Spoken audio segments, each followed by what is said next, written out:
Hello বন্ধুগণ, আজকের ক্লাসে যারা যুক্ত হয়েছেন সবাইকে ধন্যবাদ। এছাড়াও ভিডিওটা আমি ইউটিউবে দিয়ে দিব।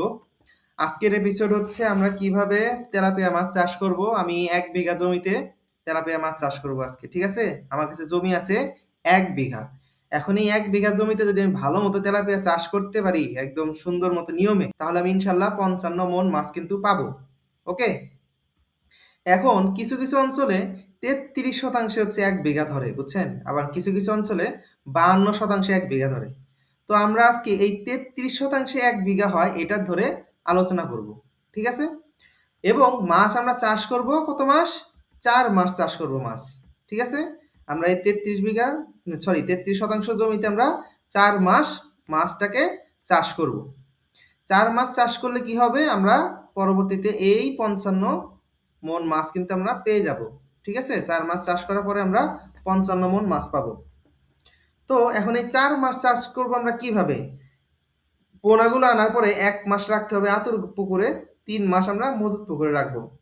তাহলে 4 মাস পরে 4টা মাছে আমার 1 কেজি যখন হবে তখন আমরা ধরে বিক্রি করে ফেলবো। এটা হচ্ছে সোজা বাংলা কথা। এখন এই যে বললাম না, নার্সারি পুকুর বা আতুর পুকুর আর মজুত পুকুর, এই দুইটা জিনিস কি জানতে হবে। আমরা যখন নার্সারি থেকে বা হ্যাচারি থেকে পোনা কিনি, আমরা সাধারণত 28 দিনের পোনা কিনি, বুঝতে পারছেন? কারণ কি? তারা হ্যাচারিতে 28 দিন হচ্ছে এদেরকে হরমোন ট্রিটমেন্ট দেওয়ার মাধ্যমে সকল মাছকে মনোসেক্স করে ফেলে। সেই মনোসেক্স পোনাটাই কিন্তু আমরা কিনে নিয়ে আসি এবং ওই মাছের বয়স থাকে 28 দিন। সো 28 দিনের বয়সে যখন মাছটা আমরা কিনি, ওই মাছটাকে এনেই কিন্তু আপনার এই বড় পুকুরে দেওয়া যাবে না। সেটাকে ছোট একটা কি আতর পুকুর আগে রাখতে হবে।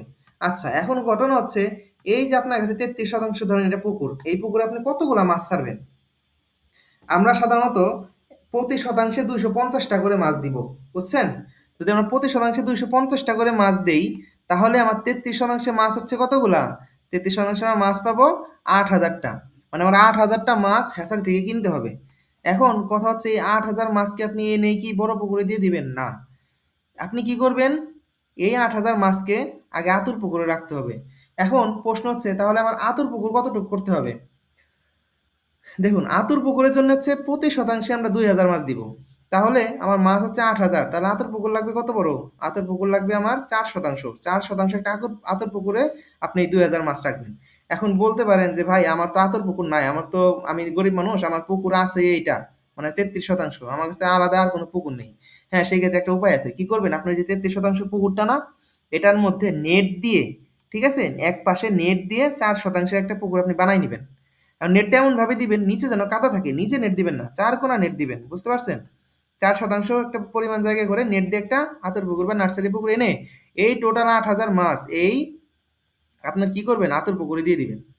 ওকে, দিলে কি হবে? এটার একটা উপকার আছে। বলতে পারেন কেন? আমি তো ডিরেক্টলি এখানে দিতে পারতাম, আমার বড় পুকুরটাতে দিতে পারতাম, আমি কেন এখানে দিচ্ছি? বড় পুকুরটাতে মাছ দিলে কি হতো?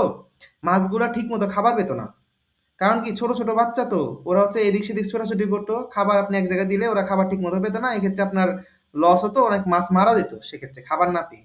যখন আপনি এই ছোট জায়গার মধ্যে এতগুলো মাছ দিবেন, মাছ ছোট ছোট ছোট, তাহলে কি করবে? ওরা খাবারগুলো খুব সহজেই পাবে এবং আপনার মাছগুলো কিন্তু সাইজে বড় হবে। এখন তাহলে প্রশ্ন হচ্ছে, আমরা আতর পুকুরে মাছ রাখলাম কতগুলা? 8,000টা মাছ রাখছি। এই 8,000 মাছ আমরা কতদিন পালবো এখানে? আর এখানে পেলে আমার লাভ কি? ওই যে বললাম, পাললে আপনার কি হবে? আপনার মাছগুলো মরবে না এবং স্বাস্থ্যবান হবে। এবং এই মাছগুলো আপনি পালবেন হচ্ছে 1 মাস।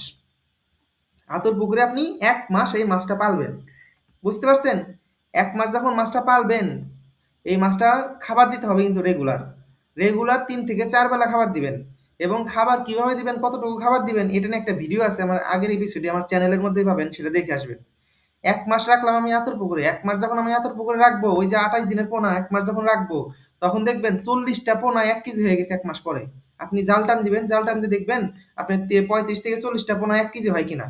যখন দেখবেন 1 কেজি হয়ে গেছে, তখন ওই পোনাগুলা কি করবেন? আপনার মজুত পুকুরে, অর্থাৎ যে 33% পুকুরটাতে ওখানে ছেড়ে দিবেন। আপনি সোজা কথা, আপনি চারপাশে যে পুকুর বানাইছিলেন, আতর পুকুর বানাইছিলেন জাল দিয়ে, সেটা উঠাই দিবেন।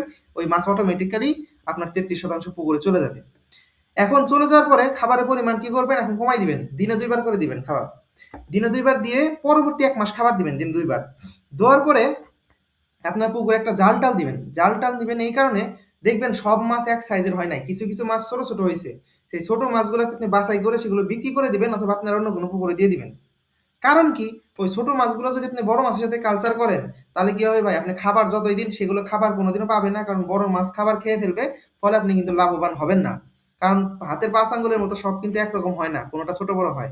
তো সেক্ষেত্রে কি করবেন, আপনি মাছগুলো উঠাই বিক্রি করে দিবেন। ধরেন এরকম 500টা মাছ আপনার হচ্ছে কি হয়েছে, ছোট ছোট বের হয়েছে, সেই 500টা মাছ আপনি যদি বিক্রি করে দেন, তাহলে আপনার পুকুরে এখন মাছ রইলো কতগুলা, মাছ ছাড়ছিলেন 8,000, 500 ধরে ফেললেন না, বিক্রি করে দিলেন। এখন আপনার কাছে মাছ হলো 7,500। এখন এই 7,500 মাছকে আপনি 2 মাস চাষ করবেন, ঠিক মতো খাবার দিবেন, পানির গুণাগুণ ঠিক আছে কিনা সেগুলো দেখবেন, সবকিছু দেখবেন, 2 মাস দেখবেন। তাহলে আপনি টোটাল কয় মাস চাষ করলেন, 1 মাস হচ্ছে আতর পুকুরে, 1 মাস হচ্ছে এমনিতে খাবার দিচ্ছেন, খাবার দিয়ে যেগুলো ছাটাই করে ফেলছেন, আর পরবর্তী 2 মাস আপনি ভালো মতো প্রোডাকশনের জন্য খাবার টাবার দিচ্ছেন, ঠিক আছে? এই টোটাল 4 মাস আপনি মাছ চাষ করছেন। এখন 4 মাস যখন মাছ চাষ করবেন, 4 মাস পরে এক একটা মাছের ওজন হবে প্রায় 1 পোয়া করে, বা 250 গ্রাম করে এক একটা মাছের ওজন হবে। তাহলে আপনি 4টা মাছে কি পেয়ে যাচ্ছেন, 1 কেজি করে, 1 কেজি হয়ে যাচ্ছে আপনার। 4টা মাছে হচ্ছে কয় কেজি, 1 কেজি। এবং 4টা মাছে যখন 1 কেজি হবে, তখন এই 7,500টা মাছে কয় কেজি হবে, 7,500টা মাছে আপনার হবে প্রায় 50 মণ। বুঝছেন? 50 মণ মাছ কিন্তু আপনি এভাবে পেয়ে যাবেন। এখন আমি 52 মণ কেন লিখছি জানেন? কারণ আপনার তো 33% পুকুর, আপনি এখানে কি করবেন জানেন, প্রতি শতাংশের জন্য একটা করে রুই মাছ দিবেন, একটা করে কাতল মাছ দিবেন, এবং 2টা করে মৃগেল মাছ দিবেন। বেশি দিবেন না কিন্তু, যতটুকু বলছি এতটুকুই দিবেন। তাহলে একটা করে যদি রুই মাছ দিন, 33% জন্য 33টা রুই মাছ, 33টা কাতল মাছ, এবং 66টা আপনার মৃগেল মাছ। এই মাছগুলো যখন 4 মাস থাকবে, এই মাছগুলো টোটাল মোটামুটি 100 কেজি হবে। তাহলে 100 কেজি মোটামুটি 2 মণ।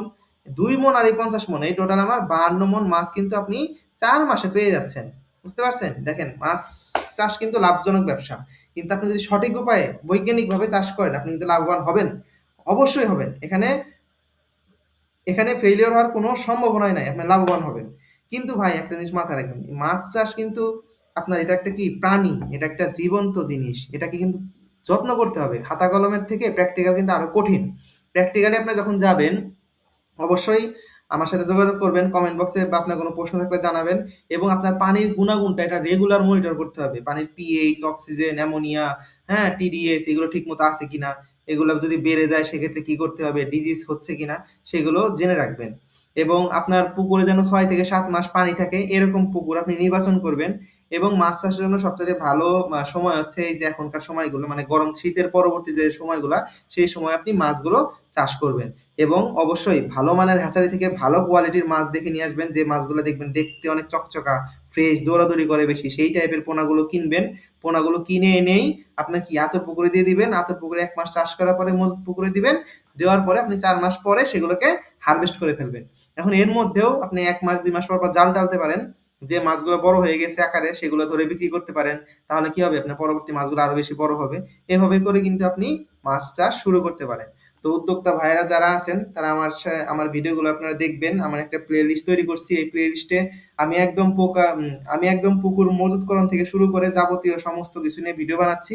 আপনাদের যদি আরো কোনো কিছু ভিডিও লাগে, সেগুলো কমেন্টে জানাবেন। তো আর যারা আজকের ক্লাসে জয়েন করেছিলেন তাদেরকে ধন্যবাদ। কোনো প্রশ্ন থাকলে জানাবেন, অথবা কমেন্ট বক্সে দিবেন। তো ভালো থাকবেন। ভালো লাগলে চ্যানেলটি সাবস্ক্রাইব করবেন এবং ভিডিওটি শেয়ার করবেন। ধন্যবাদ।